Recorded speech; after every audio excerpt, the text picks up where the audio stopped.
কিছুদিন পূর্বে আপনারা জানেন দীর্ঘ ২৭ বছর পর দিল্লিতে ভারতীয় জনতা পার্টি সরকার ক্ষমতা দখল করেছে।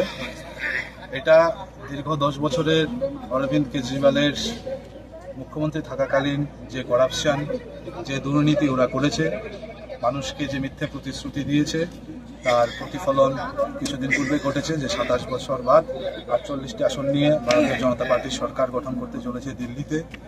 তাই দিল্লির জনগণকে সাধুবাদ জানিয়ে আমরা ৩৫ বিলোনিয়া মণ্ডলের তরফ থেকে আজকের এই র্যালি আমরা বের করেছি। তার পাশাপাশি আপনারা সবাই জানেন কিছুদিন পূর্বে আমাদের অর্থমন্ত্রী নির্মলা সীতারমণজি একটি যুগান্তকারী বাজেটের ঘোষণা করেছেন। সেই বাজেটে সমস্ত অংশের মানুষ, বিশেষ করে কৃষক, গরিব, এদেরকে লক্ষ্য রেখে, মধ্যবিত্ত, ওনাদেরকে লক্ষ্য রেখে বাজেটটি তৈরি করা হয়েছে। যেমন মধ্যবিত্তদের জন্য একটি খুশির খবর যে ১২ লক্ষ টাকা অবধি ট্যাক্স রিডাকশন দেওয়া হয়েছে।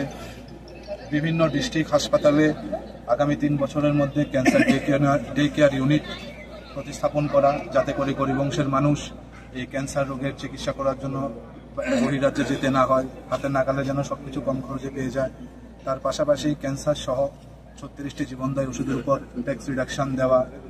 এবং এই বাজেটে সিদ্ধান্ত নেওয়া হয়েছে প্রত্যন্ত গ্রামীণ অঞ্চলে আমরা দেখতে পেয়েছি বিভিন্ন সরকারি হাসপাতালে ডাক্তারের সংকট দেখা দেয়। তার জন্য ৭৫,০০০ নতুন মেডিকেল আসন বৃদ্ধি করার সিদ্ধান্ত আমাদের কেন্দ্রীয় সরকার নিয়েছে। তার পাশাপাশি বিভিন্ন রকমের সুযোগ সুবিধা দেওয়ার সিদ্ধান্ত, ধরুন কেসিসি যেটা আগে ৩ লক্ষ টাকা পেত সেটা ৫ লক্ষ টাকা অবধি করা হয়েছে। কিষাণ সম্মান নিধিও বৃদ্ধির ঘোষণা করবে কিছুদিন বাদে। আমরা অনুমান করছি যে সেটা ৬,০০০ থেকে বৃদ্ধি হয়তো ১২,০০০ হতে পারে। তো এই জনকল্যাণমুখী বাজেট এবং ভারতীয় জনতা পার্টির গোটা দেশে যে মানুষের জন্য কাজ করার যে স্পৃহা নরেন্দ্র মোদীর নেতৃত্বে, সেটাকে লক্ষ্য রেখেই দিল্লিবাসী কিছুদিন পূর্বে রায় দিয়েছে অরবিন্দ কেজরিওয়ালের বিরুদ্ধে।